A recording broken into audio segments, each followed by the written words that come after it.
Bonjour à tous, bienvenue et merci d'être avec nous ce matin.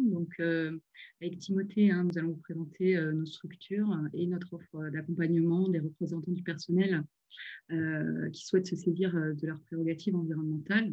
Nous allons voir effectivement que ces prérogatives qui ont été reconnues là, par la loi climat qui est en cours d'adoption sont en réalité aussi antérieures dans la mesure où les représentants du personnel pouvaient déjà agir sur ces questions à travers certains leviers. Donc, on va garder un petit peu de temps à la fin pour les questions, donc n'hésitez pas à les poser sur le chat. Je vais partager avec vous mon écran pour suivre le support de présentation.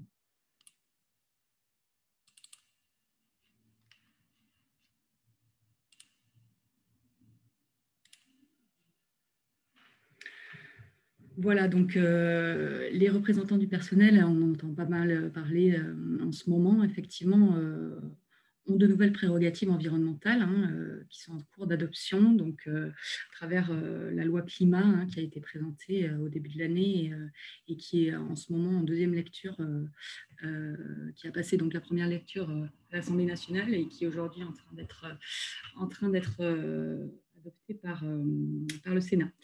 Donc, pour vous présenter un petit peu qui nous sommes, donc, concernant la structure que je représente, le GAI 17, on est le premier cabinet d'expertise CSE dédié à la question de la transition écologique et l'impact que peut avoir la transition écologique sur le domaine social et le domaine économique.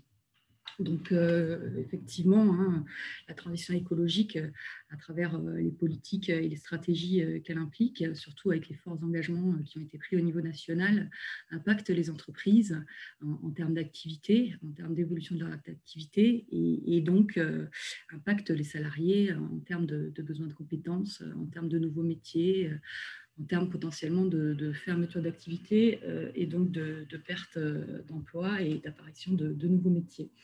Donc l'idée est de pouvoir accompagner donc les représentants du personnel à travers des formations, à travers de l'aide à la négociation d'accords sur ces sujets, à travers aussi la création et l'animation de commissions environnement qui nécessitent un accord d'entreprise aujourd'hui, puisque c'est des commissions facultatives. Ça permet de structurer, disons, le dialogue social de l'entreprise sur ces questions environnementales, au même titre que les autres commissions. On accompagne également à la définition de feuilles de route d'action du CSE ou de la commission, si elle existe, d'action auprès de la direction ou auprès des salariés sur ces sujets-là. Et enfin, des suivis et mesures d'impact des réalisations. Et ça, Timothée vous en parlera effectivement, de choisir les bonnes actions à mettre en place, à savoir celles qui auront le plus d'impact en termes de réduction de l'impact environnemental de l'entreprise et d'accompagnement des salariés sur ces sujets. Donc, le cabinet a été initié par des personnes qui sont des experts en dialogue social et en droit de l'environnement. Donc, on a travaillé ces sujets d'un point de vue dialogue social, ce qu'on fait toujours, sachant que cette matière nécessite quand même une approche technique que nous n'avons pas forcément, et donc nous faisons appel à des partenaires techniques, surtout Ecodev, Timothée pourra en parler, et son écosystème qui nous permet de nous appuyer effectivement sur des métiers qui n'étaient pas au cœur forcément du dialogue social jusqu'à présent.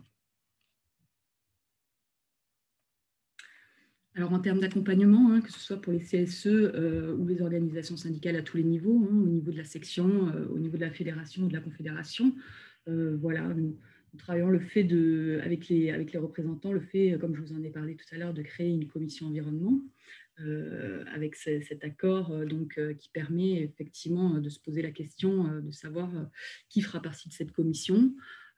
Est-ce que c'est seulement des élus? Est-ce qu'on intègre quelqu'un de la direction pour établir un échange sur le sujet? On peut aussi potentiellement intégrer des salariés non élus qui seraient intéressés pour participer à cette commission. Et voilà, essayer de voir s'il est possible d'attribuer des moyens à cette commission, etc. Au moment des informations consultations, et on le verra, la loi climat justement ouvre le dispositif de l'information consultation à la question environnementale. Donc l'idée est de pouvoir effectivement d'analyser la stratégie de l'entreprise au regard de la transition écologique et d'anticiper les conséquences sociales qu'elle peut avoir sur les salariés.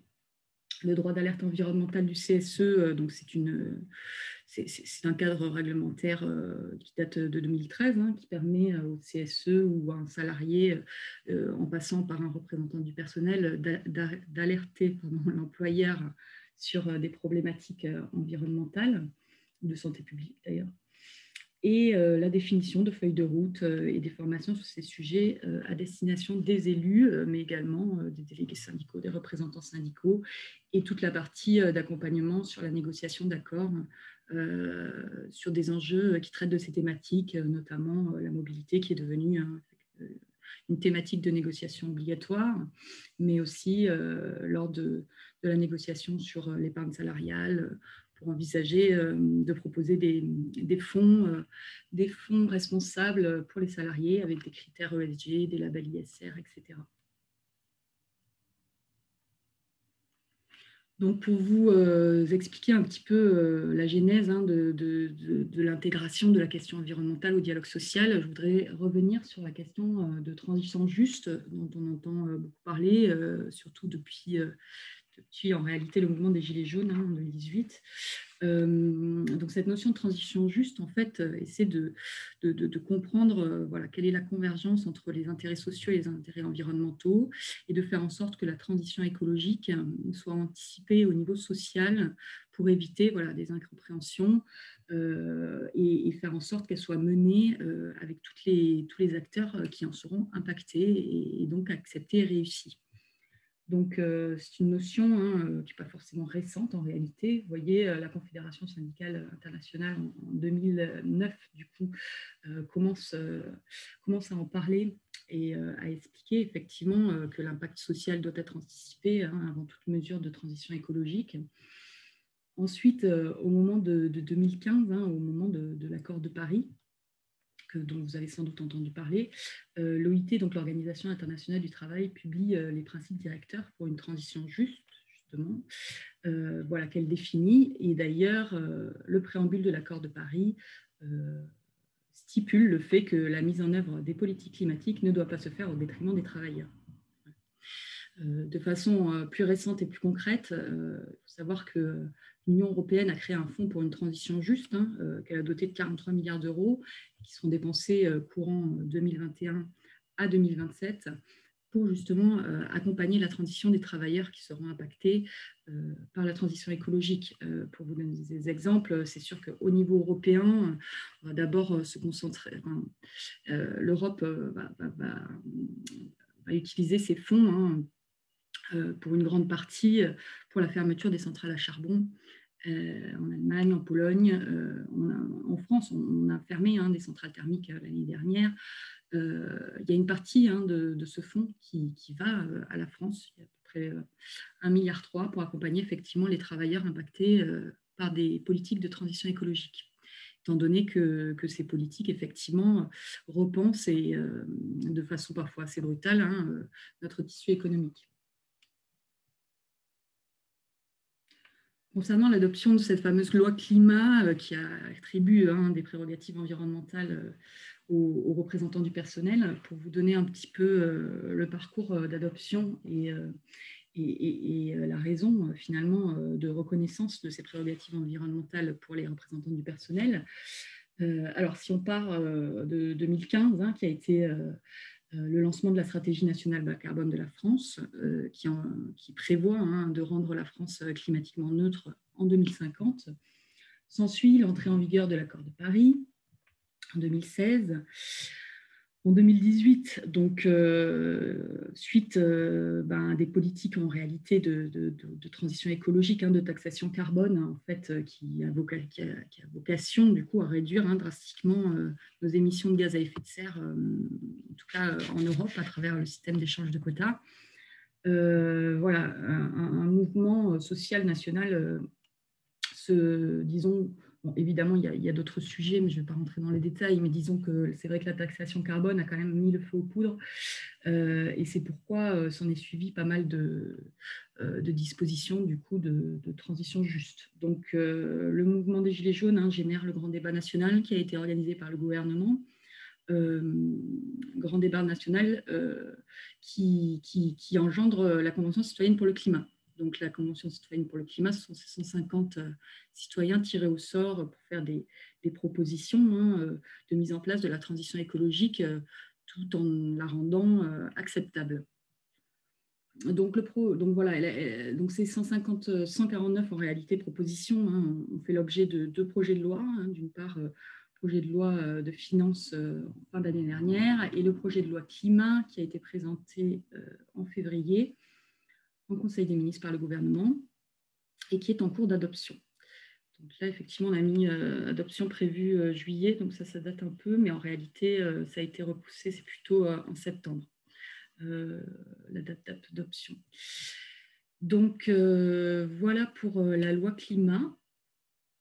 Alors, pour vous, donc loi climat, hein, et j'y reviens tout de suite, qui dans l'article 16, dans son article 16, ce projet de loi prévoit effectivement de reconnaître des attributions environnementales aux côtés des attributions, des prérogatives historiques des représentants du personnel en matière sociale et économique.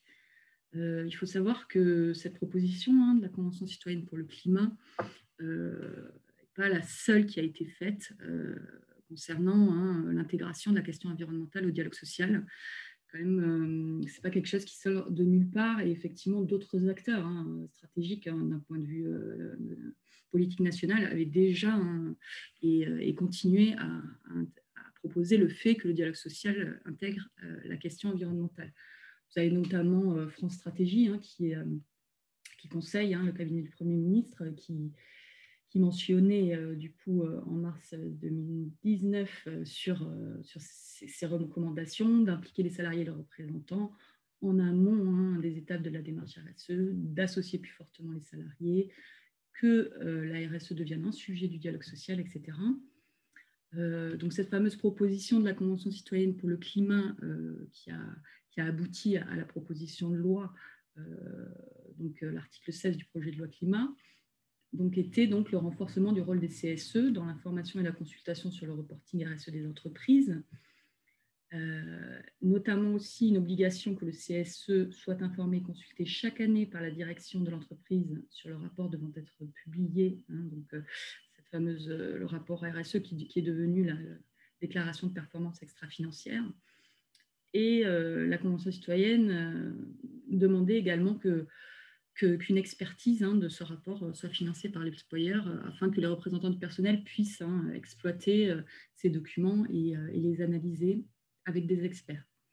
Donc le Conseil économique, social et environnemental a également, hein, donné son avis sur la question, en indiquant notamment que le CSE soit incité à mettre annuellement à son ordre du jour des questions environnementales, mettre en place un comité environnement et que des formations spécifiques, hein, soient prévues pour les élus CSE sur la question de la transition écologique.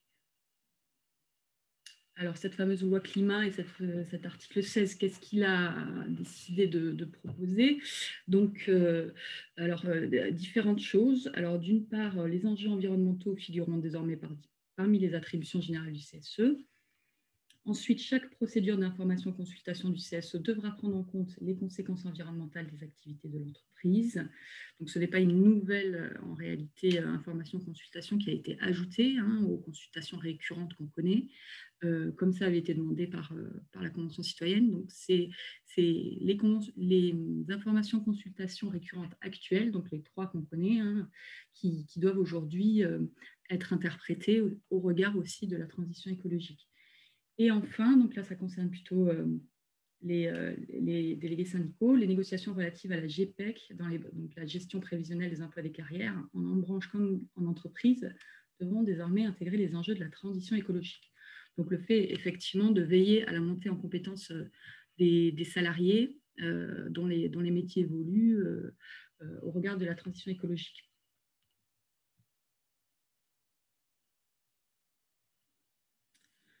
Voilà, alors là, je vous ai fait une capture de la partie, hein, de la loi climat de l'exposé des motifs de l'article 16. Ensuite, il y a, je ne vous ai pas mis, mais la modification du Code du travail qui est liée à ces nouvelles dispositions.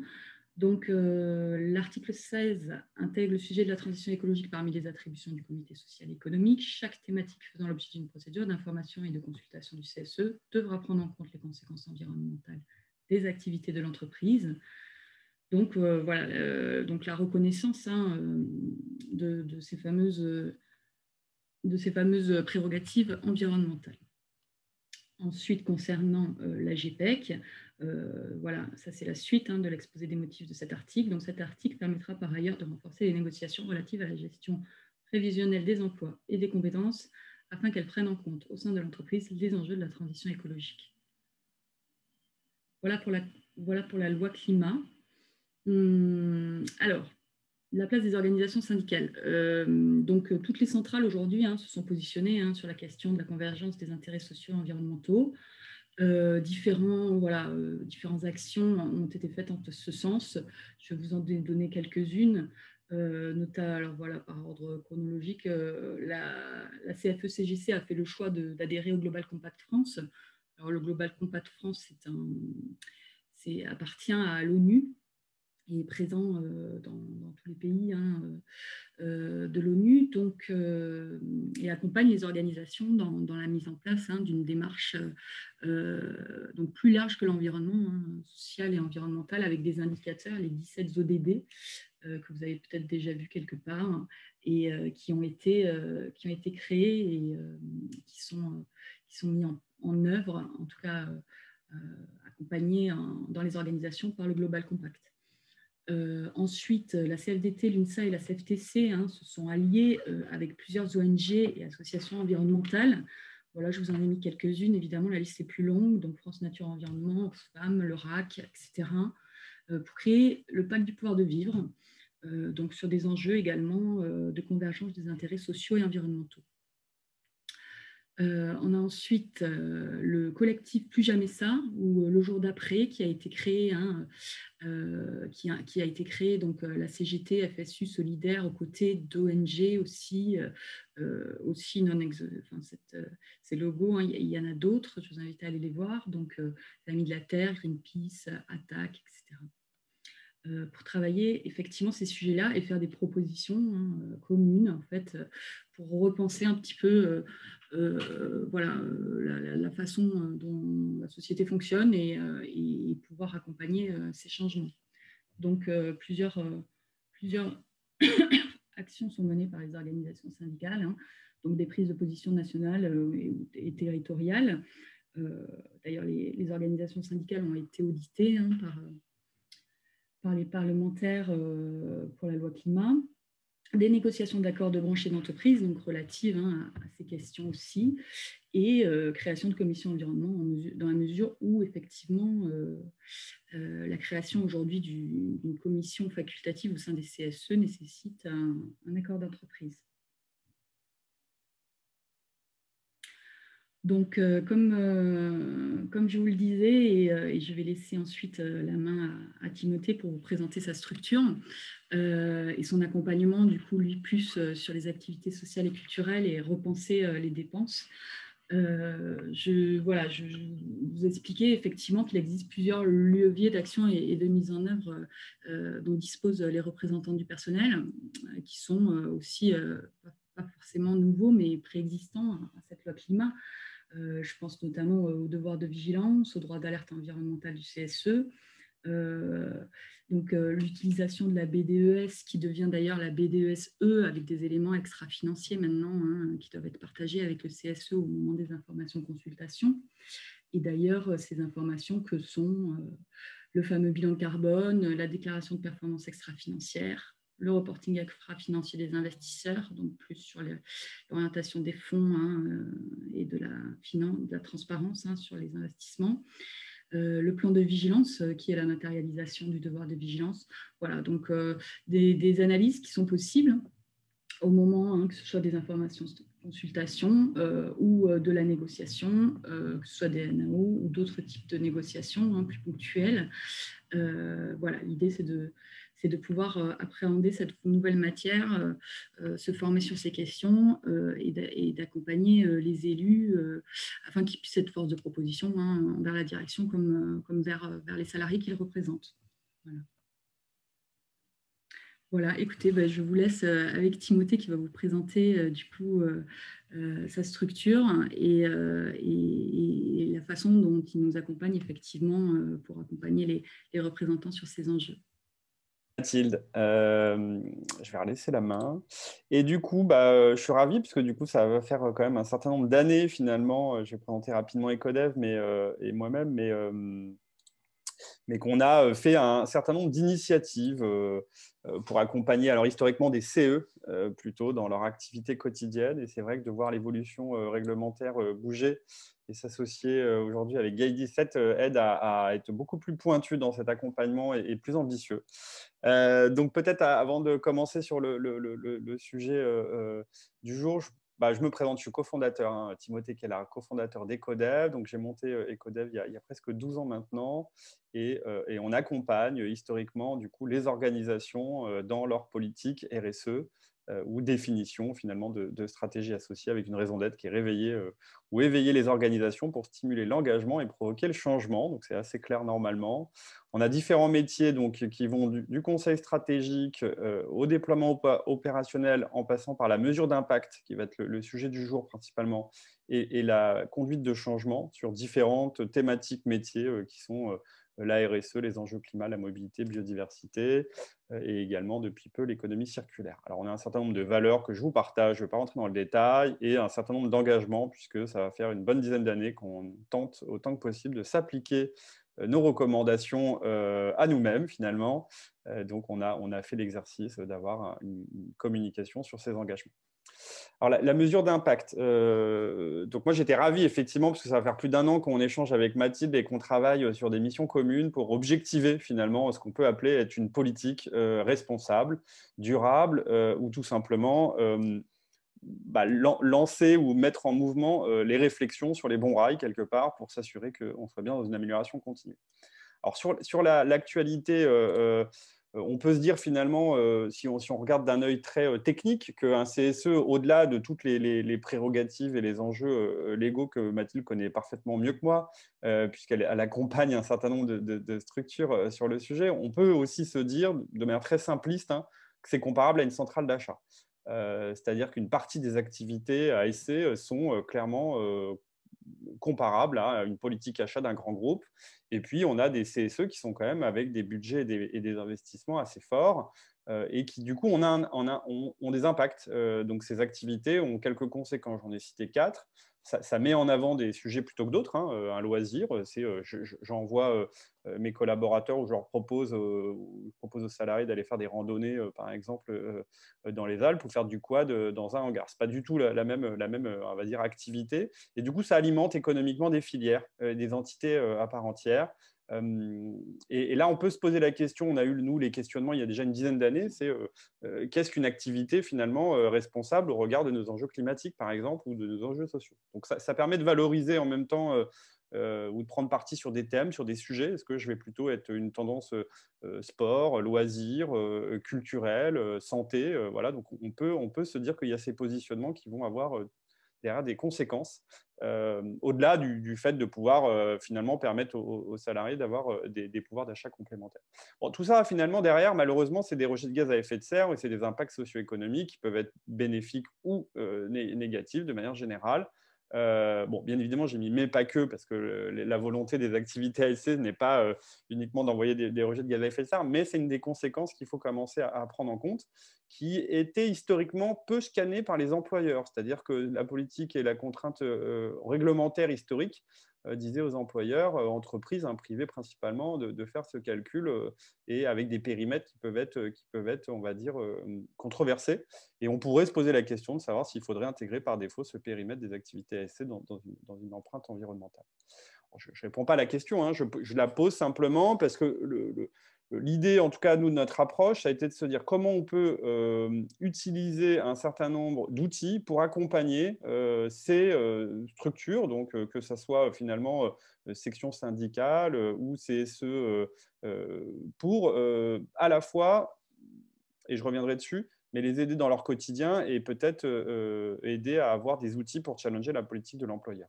Alors, on se base sur l'ISO 26000, alors, qui est la référence, on va dire, internationale aujourd'hui sur le sujet des démarches RSE, qui s'adapte. C'est finalement une norme assez large qu'on peut paramétrer, qu'on peut personnaliser au regard d'une organisation qui peut être une association, un CSE, une entreprise, peu importe. Donc, notre approche est de se dire qu'il y a deux façons d'utiliser cette ISO 26000 et cet outil. C'est d'objectiver la politique de son employeur. Est-ce que finalement mon employeur a une réelle politique avancée sur les sujets de la RSE? Est-ce qu'on est dans le raccourci ou est-ce qu'on est dans la finesse finalement de l'exactitude, par exemple, d'une trajectoire de degrés extrêmement bien alignée sur mes activités? Ou on peut se dire que cette norme va aider le CSE à challenger finalement ces pratiques internes. Alors pour les gros CSE qui sont avec des salariés, on pourrait être comparable à une petite structure, une PME, TPE qui voudrait mettre en place sa stratégie RSE, ou au regard de ses activités, comme on l'a vu à ASC principalement, ou d'achat-vente. Voilà. Donc tout n'est peut-être pas à prendre dans cette norme, bien évidemment, mais c'est une bonne base pour voilà, travailler sur le sujet. Alors, les avantages ou les intérêts qu'on peut y voir, il y en a plusieurs. Là, j'ai mis des choses assez génériques sur la RSE, mais ça permet de mieux recruter, d'attirer des clients. Alors, dans le contexte peut-être d'un CSE, ça serait d'attirer des nouveaux élus ou des salariés à la cause, on va dire des activités ou simplement de leur engagement. C'est la capacité aussi à gérer un certain nombre de risques. Aujourd'hui, quand vous êtes dans des activités ASC qu'on fournit en fin d'année ou de toute l'année des produits et que demain on a une polémique sur un produit qui serait boycotté ou non responsable, je pense que ça peut aussi très rapidement pénaliser le CSE ou on va dire, les filières associées. Donc, ça permet généralement d'avoir une démarche de meilleure qualité. Et puis, j'ai zoomé sur des services parce que ça peut être un bon moyen aussi de challenger la politique employeur, comme on l'a vu. Alors, ça pourrait être un bon moyen de savoir si son employeur est bien en anticipation de la réglementation, si ses politiques achats sont clairement abouties, ou si son marketing est autant que possible, on va dire, éthique ou responsable au regard de certains produits ou activités qui concernent du coup toute l'entité entreprise en particulier, par exemple. Alors là, j'ai mis un exemple de déroulé de méthodologie donc, qui s'appuie sur cette norme, qui permet finalement au départ d'avoir une approche assez structurée. On fait un diagnostic ou en tout cas on prépare un certain nombre d'enjeux en termes de valeur et d'hierarchisation des parties prenantes pour après les concerter. Ça, c'est un point qui est extrêmement important. Il est essentiel de pouvoir challenger sa politique, mais au regard finalement des autres parties prenantes. Ça peut être des salariés, des fournisseurs, ça peut être du coup les confédérations peut-être syndicales, ou ça peut être par exemple des actionnaires. Bon, il n'empêche que c'est obligatoire de ne pas négliger cette concertation qui est souvent un peu oubliée, puisque co-construire une politique durable, elle est viable uniquement si elle est partagée par tous. Si vous êtes la seule ou le seul à la partager, ça marche moins sur la durée. Et puis après, il faut formaliser. Donc là, je reviendrai dessus avec quelques outils. Et puis, il faut suivre cette mesure ou ces indicateurs dans le temps. Quelques outils ou quelques approches, parce que souvent on nous dit mais comment vous arrivez à co-construire une matrice, une hiérarchisation des enjeux? Donc il y a des outils de ce type qui permettent d'aller pointer en fonction d'une notation. Alors les notations sont pondérées au regard des enjeux internes, externes avec les parties prenantes, le pouvoir de nuisance par exemple, le pouvoir de favoriser, je ne sais pas, une stratégie définie ou un sujet, par exemple diminuer mon empreinte environnementale. Enfin voilà, on va avoir certains outils qui vont nous permettre de positionner après dans une matrice les actions et d'objectiver finalement le sujet à traiter. Je pense souvent à un exemple, mais on est extrêmement challengé en ce moment ou sollicité sur le zéro plastique. Et puis on s'aperçoit qu'on peut passer des mois ou des semaines à échanger sur les gobelets en plastique, alors que On pourrait imaginer qu'au regard de l'empreinte environnementale de l'activité ou des enjeux RSE, on est vraiment sur le 0,05% d'enjeux, mais qui va cristalliser beaucoup d'énergie et beaucoup de choses. Bon, ce slide est un peu lourd, navré, mais finalement, les objectifs qu'on pourrait se fixer, c'est de partager finalement de manière très transparente une vision, des valeurs, des axes stratégiques, alors que ce soit pour le CSE, pour les activités ASC, on pourrait très bien se dire mon CSE ne propose que des activités responsables. On commence à avoir ce type d'approche où je veux que mes activités ASC soient neutres en carbone. Je ne sais pas, peu importe l'angle, mais voilà, il est nécessaire de faire bouger les lignes. On reviendra dessus juste après. Au-delà d'ailleurs des prérogatives légales qui évoluent, comme les a précisé Mathilde. Les impacts des activités, c'est bien de mesurer est-ce que c'est très impactant ou pas, et puis d'objectiver une politique RSE de son employeur, par exemple. Les opportunités, il y en a plusieurs, je ne vais pas toutes les balayer, mais je pense qu'il y en a une qui est essentielle, c'est de sensibiliser les salariés ou les autres parties prenantes à la démarche. On est extrêmement en retard sur nos enjeux climat, de biodiversité ou de manière générale sur toutes ces thématiques. On voit nos indicateurs passer au rouge. La base, finalement, pour créer l'adhésion, c'est d'être pédagogique, c'est d'expliquer les enjeux et c'est d'en créer des moments fédérateurs.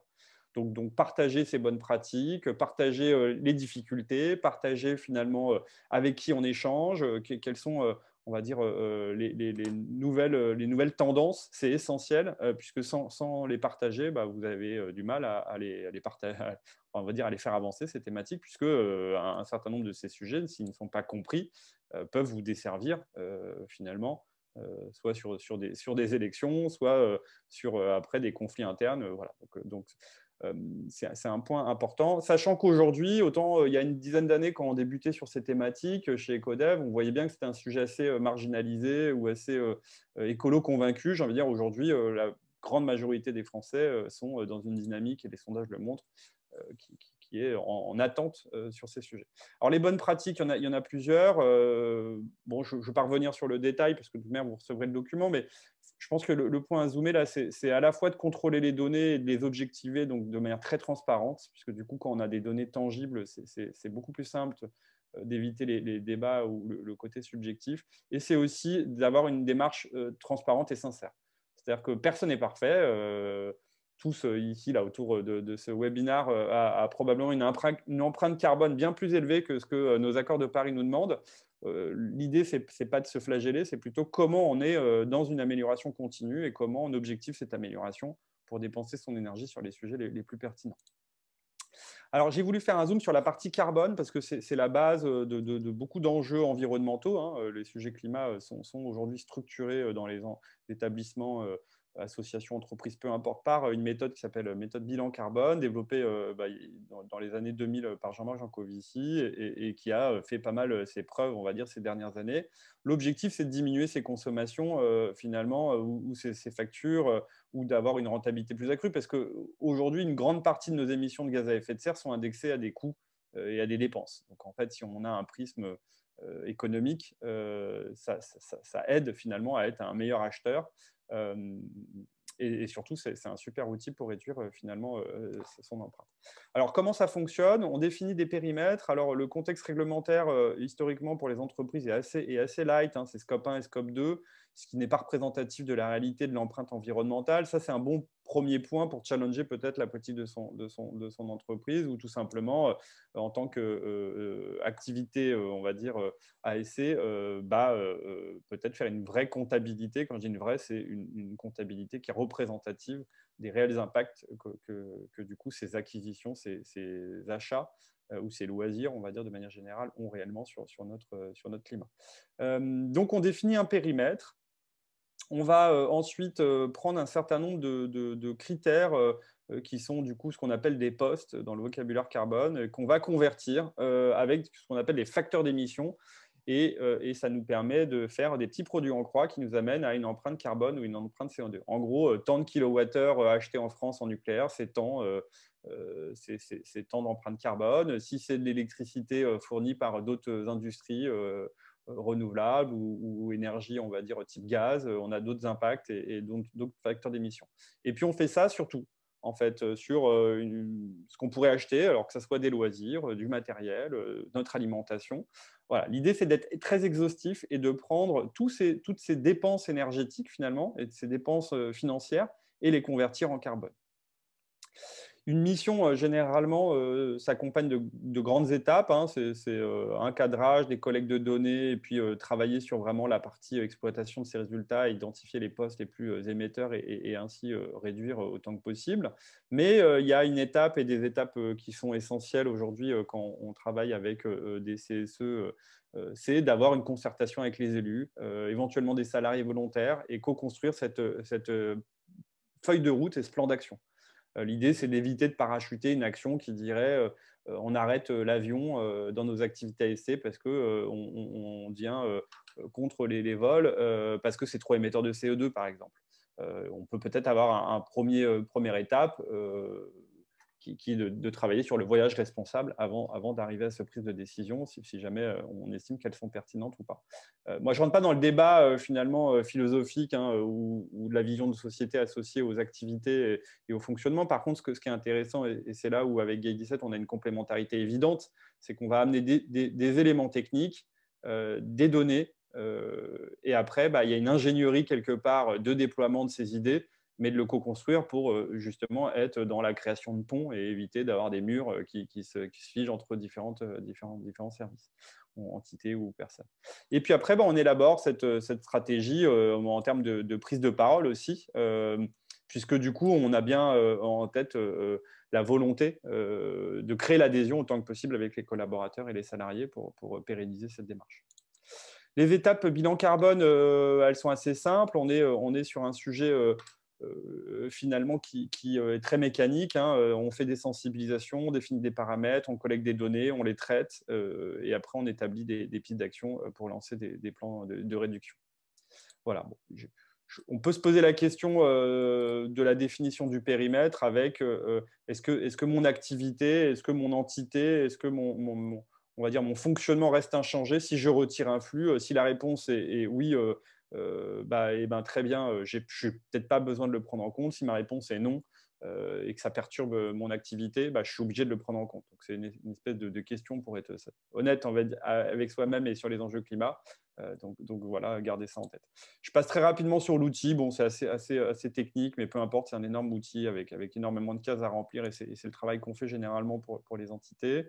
J'ai mis des exemples de livrables pour laisser quand même place à des rendus, parce que le carbone, ça ne parle pas trop, mais l'idée, c'est d'avoir un certain nombre de chiffres clés et puis des répartitions par typologie de poste. Donc là, par exemple, sur les transports, est-ce que c'est la route, l'air, le ferroviaire qui consomme le plus en énergie ou en gaz à effet de serre, ou par matériaux, si j'achète des différents matériaux, là, par exemple, le plus émetteur, c'est le veau plutôt que la vachette, etc. Donc on a, ou le coton. Donc on a ces postes qui permettent finalement de comprendre là où on peut aller faire évoluer ces pratiques d'achat. Alors, le temps passe, je vais faire très très vite pour cette fin pour laisser quand même la place aux questions-réponses. Il y a un sujet donc, qui revient sur les achats responsables si on prend les activités ASC, qui est finalement pour beaucoup d'achats. Il y a deux normes aujourd'hui, il y a la 20400 et puis il y a une norme française aussi, donc X50-135.1 ou 135.2 sur les sujets des achats responsables. Bon, en gros, ça structure différents critères pour intégrer dans sa politique d'achat des critères qui vont soit faire sortir des fournisseurs, soit en favoriser. Alors, en plus, c'est un vrai sujet de société, puisqu'il y a autant une dizaine d'années, c'était très, très marginalisé. Aujourd'hui, pas rentrer dans les chiffres, mais on voit bien qu'à la fois sur la diffusion en interne, l'attente des collaborateurs ou la définition de ces politiques dans les établissements, c'est quelque chose qui devient majoritaire et monnaie courante. Donc, en gros, une ancienne politique d'achat, c'est simplement est-ce que c'est durable, ou le produit répond à un critère qualité, c'est quoi le délai de livraison et c'est quoi le coût. Les achats responsables ont pour ambition de raisonner déjà sur un coût global, c'est-à-dire un coût qui n'est pas uniquement le prix d'acquisition, mais aussi son coût avant, après et utilisation, donc sur une analyse de cycle de vie un peu plus large, et d'intégrer ces critères RSE, donc ces impacts socio-économiques. J'ai mis quelques critères, mais on ne va pas les rentrer, c'est pour montrer que ça peut se matérialiser par vraiment des choses très très simples. Est-ce que sur la partie fournisseur, il y a des sujets liés à l'éducation et la culture? Est-ce qu'il travaille la lutte contre la corruption? Ou est-ce que mon fournisseur à finalement des pratiques loyales en matière d'information sur ces contrats ou travaille bien sur les sujets de, je ne sais pas, de biodiversité si on prend des acquisitions. Donc, on a plein de critères qu'on peut flaguer, hein, on les met ou on ne les met pas, et puis en fonction, ça nous permet d'avoir des notations à la fin, ou en tout cas des critères d'éligibilité ou de favoriser des fournisseurs. L'approche cycle de vie aussi peut être pilotée pour des produits phares. Donc, je ne rentre pas dans le détail, mais l'idée, c'est vraiment d'avoir une analyse plus fine en amont, pendant et après l'utilisation de ce produit avec différents critères. Donc, les consultants dans le monde des achats responsables prennent souvent cette pyramide qui est vous avez au début une charte et des codes de bonne conduite sur le sujet de vos achats. Ensuite, vous incluez des clauses RSE dans les contrats. Donc, vous commencez à mettre des petits indicateurs socio-environnementaux. Après, vous commencez à suivre ces performances. Est-ce qu'ils sont bons ou pas? Est-ce qu'ils évoluent? Puis finalement, à la fin, vous arrivez sur développer des offres qui peuvent être considérées pour la plupart responsables ou plus durables. Et pour finir sur cette partie, les achats durables, c'est un levier quand même d'efficacité de manière générale. On voit aujourd'hui qu'une politique d'achat durable ou responsable aide à avoir une politique plus optimisée sur les achats et évite, par exemple, ce qui existe, un fournisseur avec qui on travaille depuis 10 ans, on a un affect qui s'est créé, mais peut-être que sur le marché, c'est plus le plus pertinent. Mais bon, puisque l'affect est là, c'est compliqué de le sortir, par exemple. Donc l'idée, voilà, c'est de rentrer dans ce sujet de co-performance, finalement, et d'amélioration continue. Pour finir, mais ça sera très bref, puisqu'on avait fait déjà il y a quelques années des animations auprès des CE pour sensibiliser les collaborateurs à ces enjeux, ou mis en place des ruchers, des potagers pédagogiques, des clubs pour les salariés, en nous disant quelle animation je pourrais faire pour la journée de la Terre, par exemple, qui était la semaine dernière. Donc, il y a un certain nombre de clés à avoir, mais il faut comprendre que sa communication et sa responsabilité, elle est à la fois directe et indirecte. Direct, c'est des moyens de production, c'est ce que vous diffusez, c'est ce que vous consommez. Et puis des moyens indirects, c'est quelque part les comportements induits à cette communication. Et donc, du coup, dire faire du vélo, c'est peut-être envoyer un mail ou faire des affiches. Mais on voit bien que les impacts dits indirects de la pratique du vélo sont quand même plus vertueux que peut-être aller faire du kart. J'ai rien contre le kart, mais c'est vrai, en plus, il peut y avoir du kart électrique peut-être, mais on voit bien qu'on n'est pas du tout dans la même philosophie. Donc, les principes à respecter, c'est des principes de sincérité, de transparence, légitimité, cohérence et pédagogie. Ça peut paraître basique, mais si vous passez au crible de votre communication ces critères, et puis avec les enjeux de transparence sur les prix, par exemple, ou reconnaître que cette, on va dire, activité a un réel impact et essayer de l'objectiver, ça change beaucoup. Puisqu'on sort du débat un peu stérile généralement qui est c'est bien ou c'est pas bien. Là, on reste et on rentre. Et pour les événements, j'ai mis quelques tips, comme on peut dire, sur comment, autant que possible, penser à un événement responsable ou pour construire. Je ne reviendrai pas sur ces détails parce que j'ai un peu dépassé. Voilà, merci. On peut laisser place aux questions-réponses maintenant. On a remis un peu le différent marketing associé à cette offre. Sachant qu'on inaugure quand même des accompagnements à différents niveaux. Et donc ça, c'est la bonne nouvelle. C'est que ça ne se cantonne pas uniquement aux activités ASC ou à une entité spécifique. Mais c'est vrai que là, ça intéresse de plus en plus. Merci Timothée. Oui, effectivement, on va passer effectivement aux questions pour ceux qui en auraient. Donc, pour récapituler, effectivement, les 2 dernières slides que tu as montrées sont disponibles.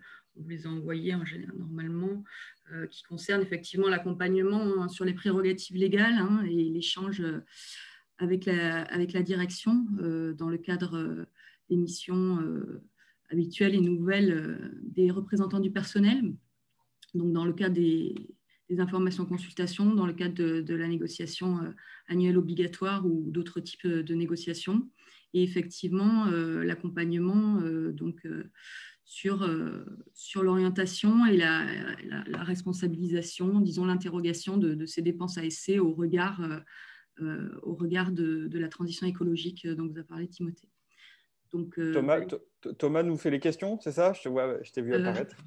Non, c'est si vous le vouliez, comme vous voulez. Avec plaisir. Je peux. Ok. Du coup, je rappelle à tous que vous pouvez poser vos questions dans le chat. Vous pouvez le faire dès maintenant. Donc, je vais commencer par une première question. Comment mettre en place ces nouvelles prérogatives dans les PME qui sont généralement délaissées par les obligations légales alors qu'elles sont majoritaires sur le territoire? Du coup, qui finance l'expertise dans ce domaine dans ces entreprises? Déjà, pour revenir sur le financement de l'expertise qui a été demandé par la CCC, elle n'a pas été effectivement repris par le projet de loi. Donc, l'expertise, c'est l'expertise habituelle qu'on connaît sur les informations consultations, donc les 3 récurrentes, situation économique et financière, orientation stratégique et politique sociale. Donc, effectivement, dans les PME qui ont donc, la négociation sur ces thématiques, idéalement, va se faire comme elle se fait habituellement, plutôt au niveau des branches. Donc, au niveau sectoriel, donc, voilà, les PME, TPE, là, ont fini leurs élections professionnelles il y a quelques jours, là. Donc, ça va être effectivement au niveau… Là, ça ne change pas de la structure du dialogue social, c'est sûr. Il n'y a pas de nouveaux acteurs, il n'y a pas, malheureusement, assez peu de moyens associés à ces nouvelles prérogatives, que ce soit en termes de formation, même si le CFE-SS devient le CFE-SSE avec la possibilité d'aborder la question environnementale. Mais effectivement, pour les PME, voilà, la structure actuelle du dialogue social n'est pas modifiée. Question suivante, Thomas. Alors, après, peut-être pour les PME, TPE, effectivement, nous, on sent qu'il y a quand même beaucoup de dirigeants qui commencent à s'intéresser à ces sujets et qui le font de plus en plus main dans la main avec les salariés parce que c'est dans les petites structures, généralement, l'humain est un peu plus présent. Mais c'est vrai qu'il n'y a pas d'outils particuliers. On a identifié quand même il y a quelques semaines, via le plan de relance, ce qu'on peut appeler le tremplin ADEME, ce qui s'appelle le tremplin ADEME, qui aide les TPE, PME à avoir des financements pour travailler par exemple sur le bilan carbone ou la mise en place de réflexion mobilité. Mais ça doit passer par une demande de l'employeur. Mais en tout cas, voilà, certaines PME viennent à nous là-dessus grâce aux salariés qui poussent. Tout à fait, ouais. Ça peut être, en termes de, comme tu dis, d'aide, quand même, il y a quand même pas mal de choses qui peuvent être demandées. Donc, effectivement, toujours par l'employeur, évidemment, qui a toujours pouvoir décisionnel sur ces questions. Mais en termes d'information, c'est pas souvent relayé. Tout le monde n'est pas forcément au courant des actions possibles en la matière. Et il y en a beaucoup aujourd'hui, oui.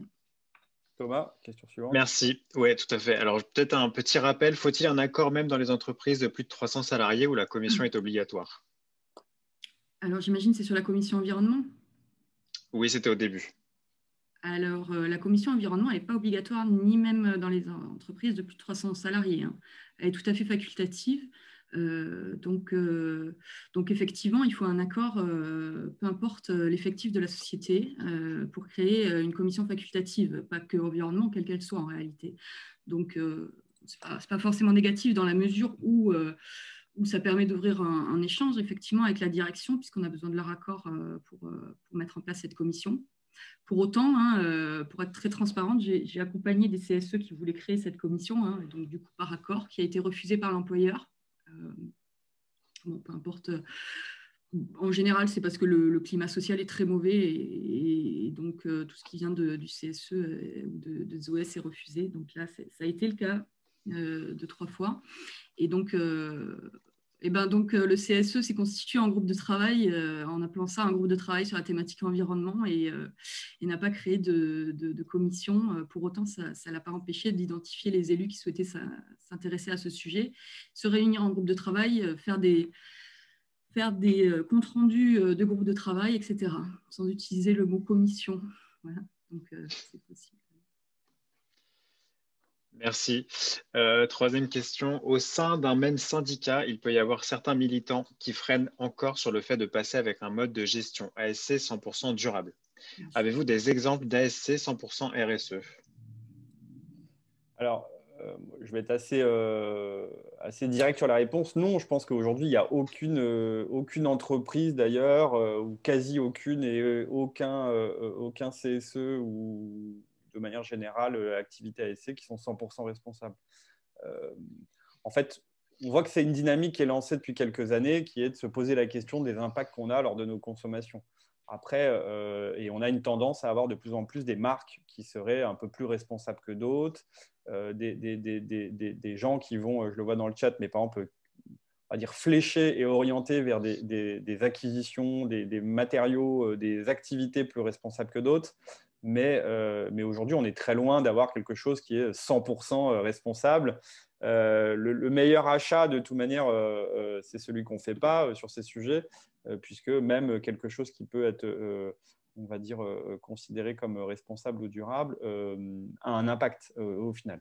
Alors, on commence à avoir une notion d'impact positif, hein, et de produits ou d'activités qui peuvent avoir des impacts positifs, ou de régénérer grâce à un certain nombre de filières, par exemple la biodiversité locale ou régénérer un certain nombre de points. Donc c'est ça qui est extrêmement intéressant, je pense, c'est de scanner finalement toutes ces initiatives, les passer au crible et les filtrer avec différents critères, et on verra qu'il y a des produits qui sont probablement très bons sur les enjeux sociaux, d'autres qui vont être très bons et faire progresser les filières, d'autres qui vont être très peu impactants sur notre climat.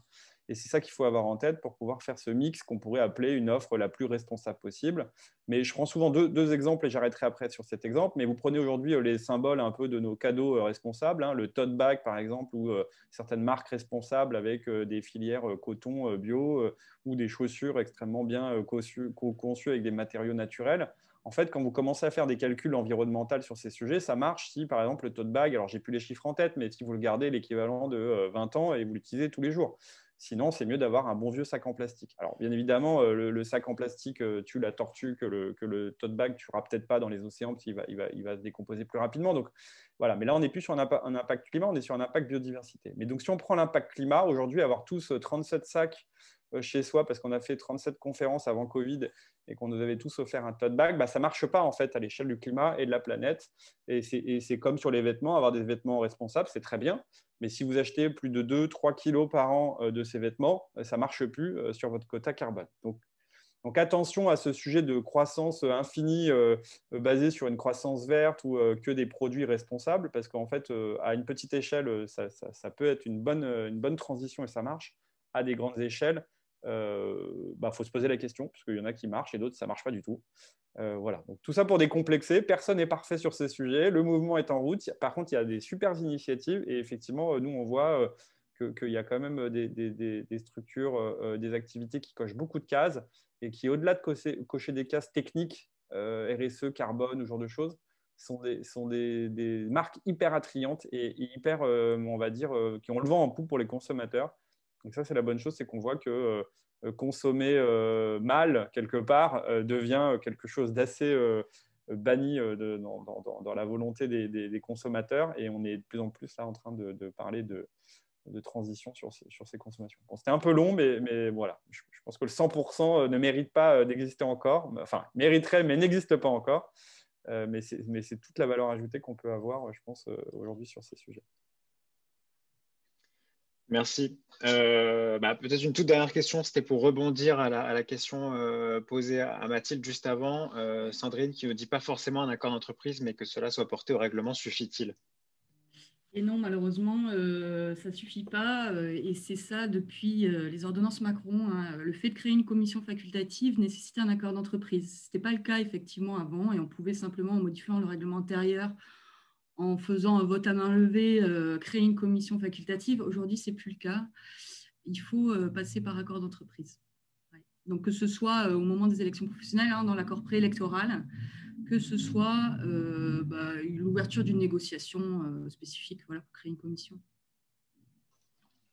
Merci beaucoup. Je pense qu'il est 10h30 en plus, pile poil. Ouais. Il n'y a plus de questions. Est-ce que vous avez un petit dernier mot avant de terminer? Moi, j'en ai un. Je laisserai Mathilde le mot de la fin. Mais clairement, aujourd'hui, je pense qu'on peut parler aussi de pouvoir, de courage politique quelque part, que ce soit pour les élus ou pour on va dire les salariés d'un CSE quand il y a des salariés pour les CSE. Mais effectivement, on sent que c'est une attente de beaucoup d'élus finalement qui peuvent être un peu perçus comme isolés parce que quand vous êtes X élus autour de la table, vous n'avez pas pas tous les mêmes sensibilités. Mais on sent qu'aujourd'hui, voilà, on peut commencer à adresser le sujet de manière très structurée et très structurante. Moi, je n'ai pas vu, on va dire, ces derniers mois de commission, on va dire, ou de réunion sur ces thématiques qui n'a pas créé l'unanimité. Alors après, c'est l'ambition. Est-ce qu'il faut vouloir avoir 10 sur 10 tout de suite? Non, clairement, c'est de l'amélioration continue, c'est du petit pas, hein, et on avance pas à pas. Mais aujourd'hui, je pense qu'il y a un vrai terrain favorable pour que ce sujet de RSE, de bas carbone, de responsabilité de manière générale se diffuse un peu comme une tache d'huile de plus en plus auprès des salariés, des élus. Et on voit aussi l'attraction que ça peut avoir pour des nouveaux adhérents, pour des salariés qui seraient aujourd'hui complètement évincés des prérogatives légales ou qui seraient complètement à l'écart parce qu'on se marginalise aujourd'hui dans notre société seul. Quand je dis on se marginalise, c'est par rapport à nos enjeux politiques et par rapport à notre engagement personnel. Donc voilà, donc je pense vraiment que c'est le bon moyen et un bon outil s'il est perçu de manière flexible, on va dire, d'arriver à peut-être redorer toute cette, on va dire, belle dynamique qu'on pourrait avoir dans les entreprises autour des CSE, des activités ASC. Et moi, je rêve demain d'avoir, je sais pas, les activités ASC les plus responsables et à un impact. On n'y est pas, mais voilà, il y a beaucoup de gens qui œuvrent pour, donc il y a plein d'opportunités à saisir sur ces sujets. Voilà. Merci Mathilde en tout cas pour la co-organisation et animation. Merci Thomas pour la logistique. Timothée. Je te laisse le mot de la fin. Merci Timothée et merci beaucoup Thomas aussi. Et je suis ravie effectivement de ce partenariat et de parce qu'on a déjà commencé à faire ensemble cette année et ce qu'on fera par la suite. Donc effectivement, je pense que c'est intéressant ce que tu as dit sur les personnes qui portent ces sujets, que ce soit les salariés, que ce soit les élus qui nous contactent sur ces sujets.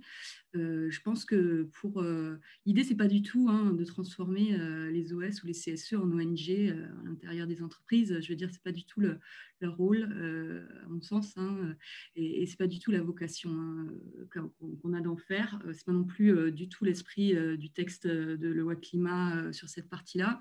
Donc l'important, je pense, c'est d'arriver à s'informer pour savoir quel est le cadre dans lequel on peut agir. Voilà. Pour soit effectivement faire sa part si on a une sensibilité environnementale et qu'on a envie de travailler sur l'impact de l'activité de son entreprise ou de ses ASC effectivement sur l'environnement.